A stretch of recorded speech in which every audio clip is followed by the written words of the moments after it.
غلطات أتمنى من الله ألا تندم عليها يوم النتيجة وتلحق نفسك حتى لو الفترة اللي جاية دي بس. الغلطة الأولى منهم هي إنك مشتت نفسك بين ناس كتير جدا بتنصح على اليوتيوب وبتحاول تطبق نصايحهم كلهم. في الآخر عشان ما تضيعش وقتك أنا عايزك تكون ذكي وتاخد من كل واحد الحاجة اللي تنفعك. فحضرتك مثلا لو أنت من النوع اللي بيحب يذاكر بالليل فخلاص يا معلم، أنت شايف نفسك بتذاكر بالليل وموضوع النهار ده مش ماشي معاك، خلاص لما حد يقول لك ذاكر بالنهار ما تسمعش كلامه. لما تيجي تقول لي طب هعمل ايه بقى يوم الامتحان، اقول لك عندك يوم الامتحان، انت لو انت الموضوع بالنسبه لك مستحيل خالص انك تصحى بالنهار، لا انت ممكن تعمل حاجه مهمه جدا زي ما في ناس كتير بتعمل في كليه الطب او حتى في ثالثه ثانوي، ان هم كانوا بكل بساطه بيظبطوا نومهم ان هو مثلا يبقى بعد الامتحان اصلا بيبقى مثلا في ميعاد مثلا تقدر تقول من الظهر للمغرب مثلا او من الظهر للعصر. وعلى فكره الطريقه دي ناس كتير جدا بتعملها، ليه؟ لان بكل بساطه هو عنده فكره ان هو يصحى الصبح دي ما بتظبطش معاه تماما. او ان الدكتور الفلاني بيطبق الحته الفلانيه في المذاكره والدكتور الفلاني التاني بيقول لا ما تعملهاش، خد الحاجه اللي تنفعك وتمشي معاك انت. عارف الكارثه دلوقتي بقت في ايه بجد؟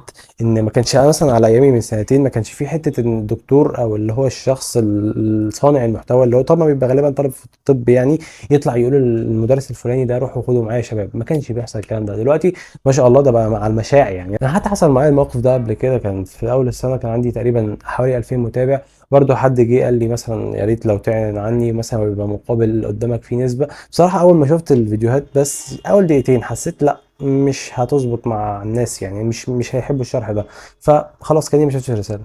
فخد بالك لأن في ناس كتير هتلاقيها بتنصح ولمجرد بس إن هي يعني في إيه نسبة وعمولة وبتاع، فأرجوك خلي بالك من الموضوع ده. فاحذر يا طالب الثانوية العسل ولا تكن فريسة سهلة الاصطياد. أما الحقيقة بقى بالنسبة لتاني غلطة بحذرك منها هو صاحبك البايخ البارد المحبط.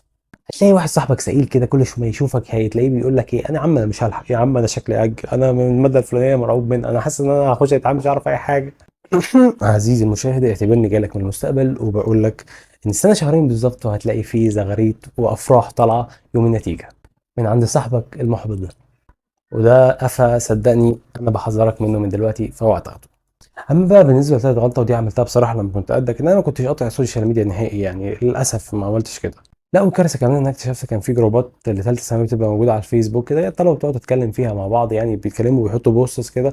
فالمهم في ناس كتير كل شويه كل يومين تلاقيهم طالعين يا شباب انا بدات الشباب حاسس ان انا ضعيف. فانا لما كنت بحس ان انا يعني ضايع شويه في المواد بحس اروح ابص على الرسائل دي بحس ايه ده، لا ده انا مذاكر بالنسبه للناس دي، يعني انا اكيد هجيب مجموع. وده على فكره كان سبب نقص درجات كتير ليا. صدقني لو تعرف تقطع كل حاجة في السوشيال ميديا اقطع يا معلم. حتى لو اليوتيوب يا عم هتعرف تقطعه اقطعه خالص. انا عارف ان انت غالبا بتسمع اي حاجات في المذاكرة، فحاول مثلا تسمع من جهاز تاني، اسمع يا عم من التابلت بتاعك او اسمع مثلا من موبايل تاني في البيت. على فكرة اصلا ما كانش معايا موبايل، حتى النوكيا الصغير ده ما كانش معايا، انا كنت بروح الدروس مش معايا موبايلات مش اي حاجة، انا بس كنت بعتمد على الورقة والقلم في كل حاجة في الثانوية.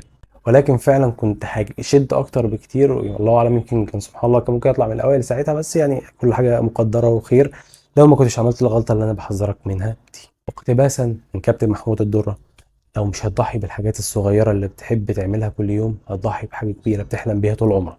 ارجوك خليك من الناس اللي بتقفل دلوقتي السوشيال ميديا عشان تفتحها براحتها في الاجازه.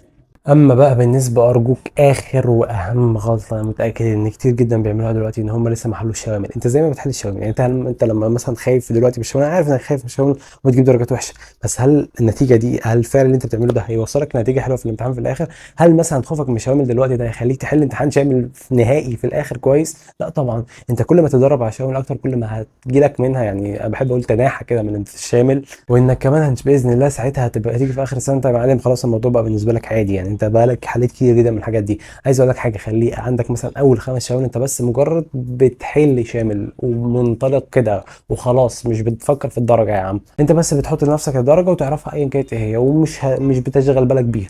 انما عندك بعد اول 5 شوامل بقى لا، عايزك بقى بعد كده تبدا تقول انا عايز كل امتحان شامل ادخله انا عايز اقفله.